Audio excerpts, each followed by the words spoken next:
Hey guys, it's me Fox. Welcome into the Epic CNC upgrade part 7, where I'm gonna be working on my Granite Gantry. I will try to make it square and flat, and I will repeatedly try to install it. There was a small change of plans, and I won't be doing the Y ball screws because I have to make the gantry first, so I have something I can attach those ball screws to. So that's why I have my new gantry support, like this one in here, but that's slightly upgraded version. Just undo some of those things which I've done many years ago. I did those things on the drop saw, barrel sander and stuff like that, having in mind that, you know, once I build that machine will build the proper parts. Well, yeah. I don't know how many years later I'm redoing it, and not because it's something wrong with it, just the rails gave up.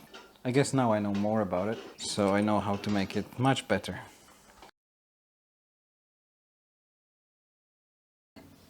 Okay, so now we can compare side to side. Oh well, I guess I will have to move it slightly. Yeah, so I believe the new one should be much stronger and much more precise. So that will go in here precisely. And that ball screw is so tiny. I'll show you the difference. So you have a size difference. All the screws are undone, I hope. Jesus, so much oil on the thing. So the screw goes, the rails off. I've been wondering if I should perhaps sandblast the places for the rails, just to have a better gripping surface when I'm gonna put the new rails. I guess I should kind of clean it with the alcohol. Now I'm just looking at the inserts, and it doesn't look like any one of them popped out, so that's good. I might run it with the stone just to check, and I guess I'll do that to be sure it's flat.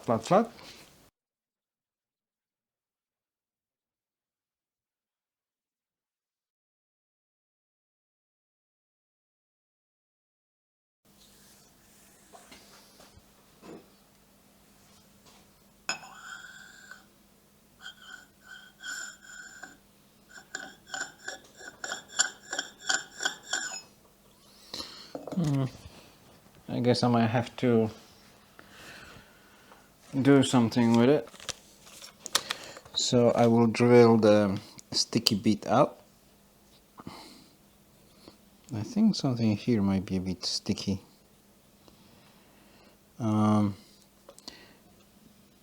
Just to rub over the Granite a bit, and I'm gonna destroy that drill, but you know, I don't really care.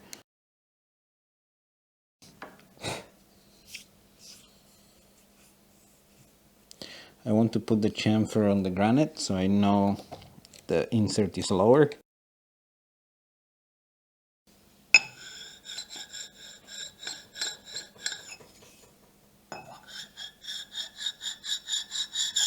I think it's below now. Yep, that one looks suspiciously clean.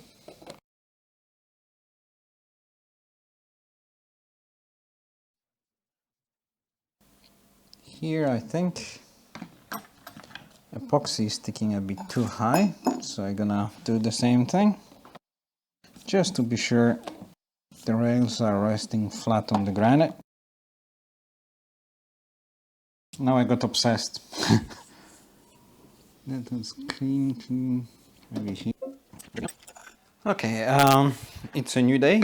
It's all glued, and I thought I'm gonna start masking it for sandblasting, just to give this, mounting points a rough surface. And then I thought, maybe I should sand those too. The idea escalated, and now I'm using my broken straight edge and some lapping compounds. So that one is 180 and that one is 600. So I run it with the 600, and it's not as glidey as the polished one, but it's not as rough as I was hoping for. So I'm gonna try 180. I'm gonna use the granite on the granite. It will be lots of tumbling action happening or cutting. And if something gonna be embedded in the granite, that's a bonus, really, because then it will grab those rails and the mounting blocks much better. And I have my two favorite drinks, which is isopropyl and terp. Isopropyl evaporates really quick and it's good for cleaning. The terp lasts slightly longer. It's not as nice for sanding as isopropyl, but it has like bigger surface tension where the isopropyl pretty much doesn't, or at least doesn't feel like. So I'm gonna get my 180 grit and I'm gonna sprinkle it, generously. I mean, I'm not saying that's something you should do at home, or I'm not saying that's something, ever should be done, but I'm doing it. I like experimenting, and if I fuck it up, it's on me.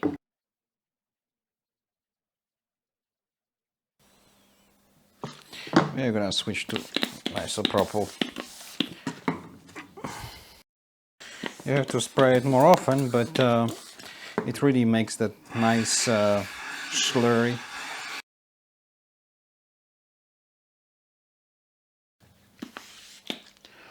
Whew. The fumes are, heavily refreshing. I think here is a bit of a low spot.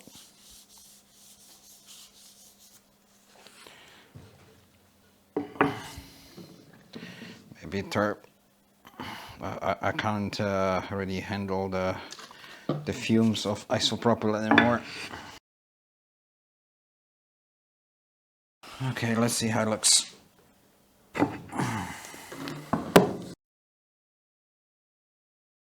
Can you see the shiny bits and not shiny bits? So that's shiny are the low spots, matte are the high spots. And I'm kinda, looking how wavy it is, and if I can live with this or if I cannot. Yeah, the surface is more grabby now, much better. So it kind of works. So it means that my rail is gonna stay better in place when I tighten them up. I have my straight edge. I was kind of curious how straight it is. It's not that bad. I'm gonna straighten it up a bit, but I don't want to confuse you with that stuff. I would recommend to watch Robin Renzetti on flattening the surface plate. He made like the biggest and the longest video about it. So, and he's explaining, everything. I don't think I can beat him in explaining stuff, so please go watch it. And yeah, I'm kind of curious what are the high and low spots in here, so I want to show you. So here I have a 0 kind of, and here it moves. I'll try to read the lowest. So I think it's around like 3-4 microns between touched and glossy part. So I think I'm gonna give it slightly more rubbing and be back. Okay, it's done now. It took me a few hours to make it flat. On the camera it looks like it has some patches, but It doesn't. Maybe I didn't really wash it that clean, but yeah, it's really flat and uniform now. You can feel it under the hand. Now I'm gonna bolt the top plate with the rails.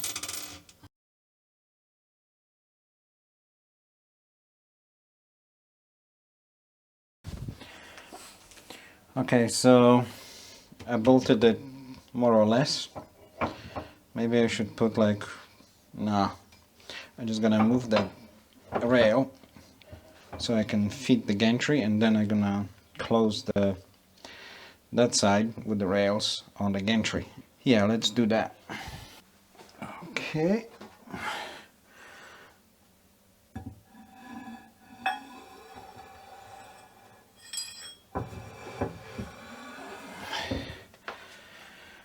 This piece of granite weighs, I think, 32 or 35 kilograms, I think. Yeah, so it's not really that heavy, but it's not really helping your back trying to put it in. So.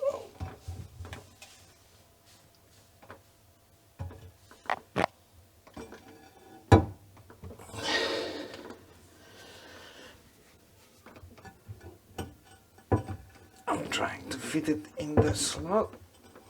No, move over into the slot. Oh.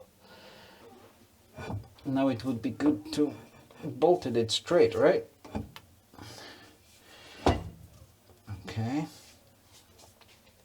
So I wanted those two plates to be the same thickness, so I don't have to, you know, deal with the gantry being on the angle, because the side walls are within a few microns, and you know, the blocks are within few, and that's within few, so I can compensate just rotating the rails. Yeah, and you know, the gantry rests on reasonably flat surface in between, so no much tension if you start bending it. I guess now I'm gonna get the bolts and bolt it from the back on that side too. The screws went without any problem, nice and easy. And here I'm making myself a rest, which is, as you can see, really close to the height of the side plates. It doesn't have to be, but it kind of is. And now I'm gonna get the granite square, and I'm gonna put it in here. Okay. And now I will look where is that side in relation to this side, because we set this straight.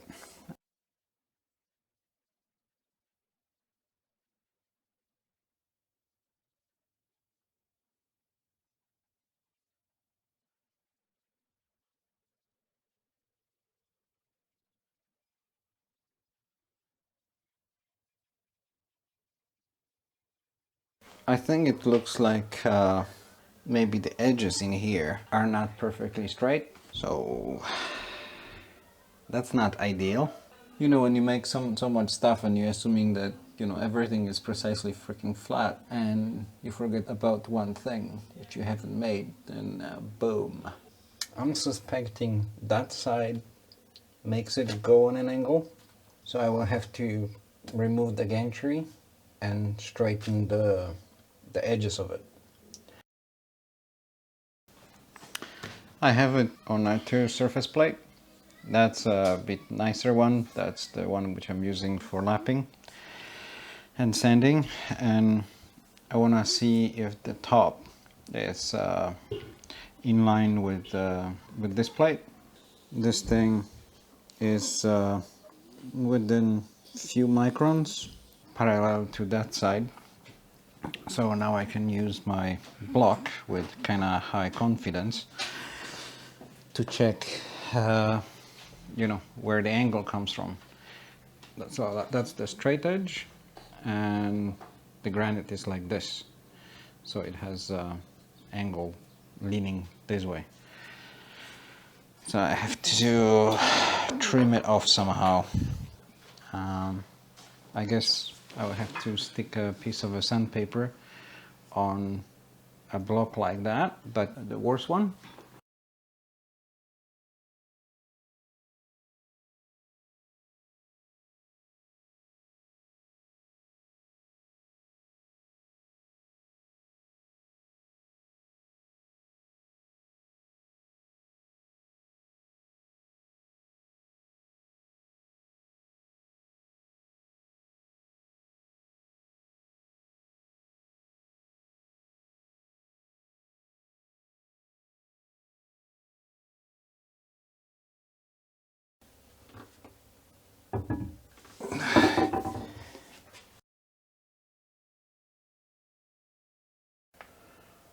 Okay, I bolted this side, and now I'm gonna check if it's squarish.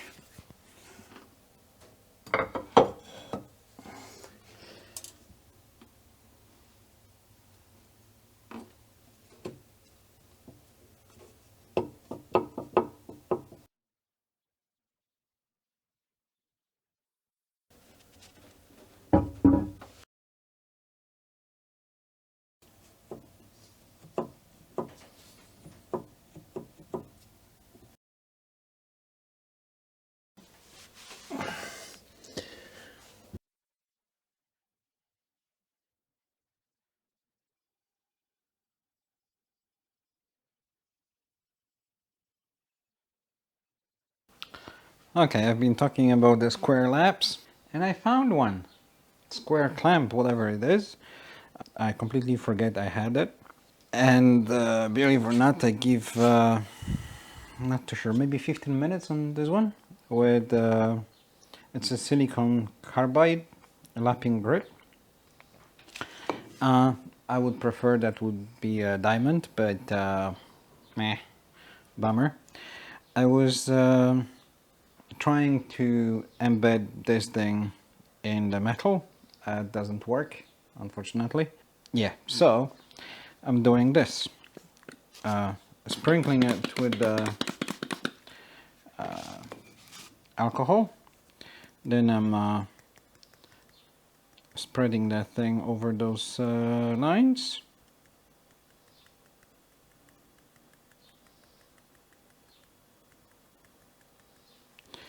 And I can spray something here, and I'm sanding. And to don't destroy my granite surface plate, I'm sanding on a paper.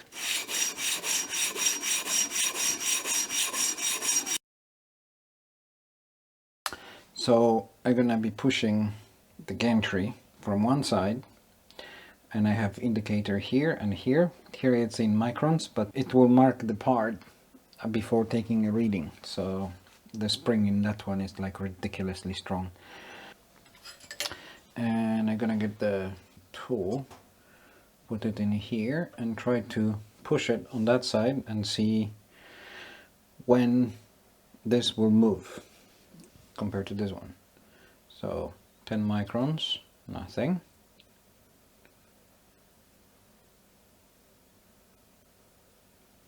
And now it's a movement. Holy smokes. So I moved 1/10 of a millimeter, so 100 microns, and here it went down by 2 microns. So maybe I'm gonna bring it back. So I preloaded it that way, so it moved both dials, and now we're gonna do it again. I'm just putting a leverage in here, so I'm not gonna move it too much. And I'm gonna observe that one. And there is a movement. Yep. So I think the movement happened at 90 to 100 microns, which is just ridiculous, because I thought there would be way more deflection or something. And I think That's a really important thing, because it means that if I load it that way and then I moved that way 100 microns, it means there is a 50 microns of play in the gantry.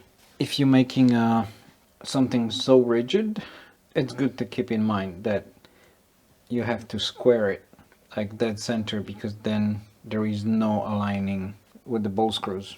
So you're gonna put more force on one end, one stepper or the other, and it will go. Nope, it has to be ridiculously square.